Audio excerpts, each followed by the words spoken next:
నేను ఇప్పుడు చిరపుంజిలో ఉన్నాను.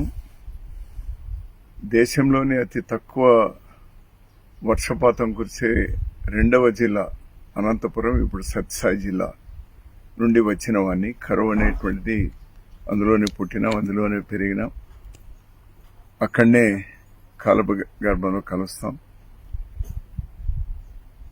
అక్కడికి చిరపుంజికి అనునిత్యం ఇది 3వ రోజు. నేను ఇప్పుడు కూడా డ్రిజ్లింగ్ పడుతూనే ఉంది, చిన్న చినుకులు పడుతూనే ఉంది.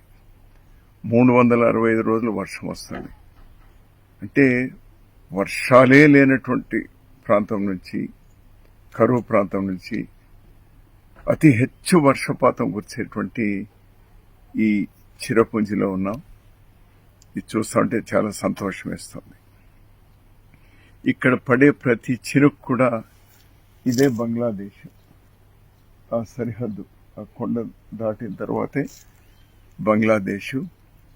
ఈ నీళ్ళన్నీ కూడా బ్రహ్మపుత్ర రివర్ నుంచి అక్కడికి వెళ్తుంది. బంగ్లాదేశ్ డెల్టాకు ఇది ఉపయోగపడుతుంది. భగవంతుని నేను కోరేది, ఆ వర్ష దేవతని నేను కోరేది, ఈ వర్షం కరువు ప్రాంతాల్లో, మా రాయలసీమ లాంటి ప్రాంతాల్లో కూడా సమృద్ధిగా రావాలని నేను ఆ వర్ష దేవతని కోరుతా ఉన్నాను.